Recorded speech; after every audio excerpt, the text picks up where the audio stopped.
দর্শক, বাংলাদেশ চীন মৈত্রী সম্মেলন কেন্দ্রে গণঅভ্যুত্থান 2024 জাতীয় ঐক্য গণতান্ত্রিক অভিযাত্রা বিষয়ে বিএনপির আলোচনার সভা চলছে।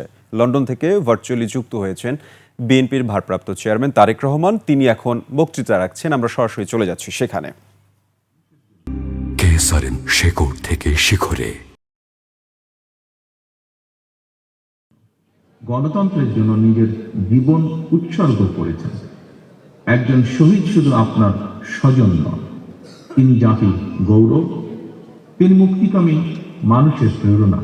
সুতরাং আপনাদের স্বজন হারানোর বেদনা, আপনাদের সহ্য শক্তি, সংগ্রাম এবং সাহসের প্রতি গণতান্ত্রিকামী জনগণের পক্ষ থেকে আবারও জানাই গভীর শ্রদ্ধা ও কৃতজ্ঞতা। শহীদ পরিবারের সম্মানিত মায়েরা এবং প্রিয় ভাই ও বোনেরা, আজ আপনাদের সামনে আমি এবং আমরা সবাই আবারও একটি প্রত্যয় ব্যক্ত করতে চাই। 1971 সালে বাংলাদেশের স্বাধীনতা অর্জনের যুদ্ধে শহীদ মুক্তিযোদ্ধাদেরকে যেমন বাংলাদেশ ভোলেনি, 2024 সাল দেশ এবং জনগণের স্বাধীনতা রক্ষার যুদ্ধে বীর শহীদদেরকেও বাংলাদেশ কখনোই ভুলবে না।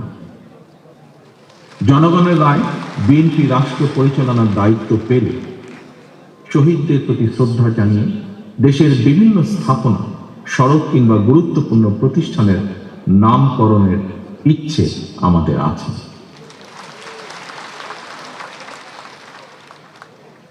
প্রিয় সম্মানিত উপস্থিতিবৃন্দ, এতক্ষণ আলোচনায় ফ্যাসিবাদ বিরোধী দীর্ঘ আন্দোলন সংগ্রামের পূর্বাপর, জনগণের আত্মত্যাগ এবং বর্তমানের করণীয় সহ নানা বিষয় সম্মানিত আলোচকগণ বিস্তারিত বক্তব্য বা তাদের মতামত উপস্থাপন করেছেন।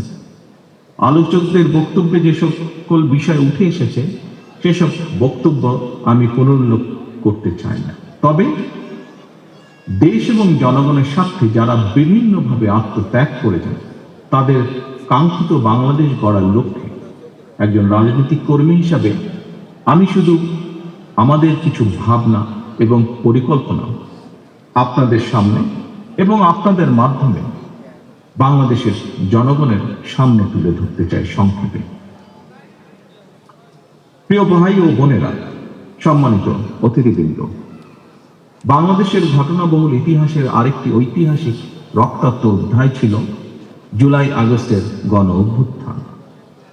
দীর্ঘ 1.5 দশকেরও বেশি সময় ধরে দেশ এবং জনগণের উপর চেপে বসা ফ্যাসিবাদ বিরোধী এই আন্দোলনে অসংখ্য মানুষ শহীদ হয়েছেন। গুম, খুন, অপহরণ, নির্যাতনের, নিপীড়নের হামলার শিকার হয়েছেন বহু মানুষ। ফ্যাসিবাদী শাসন শোষণে বিগত 1.5 দশকের গুম, খুন, অপহরণের তালিকা অনেক দীর্ঘ। শুধুমাত্র জুলাই আগস্ট আন্দোলনেই বিএনপির কমপক্ষে 422 জন সহ বিভিন্ন শ্রেণী পেশা মানুষ, ছাত্র, জনতা, কৃষক, শ্রমিক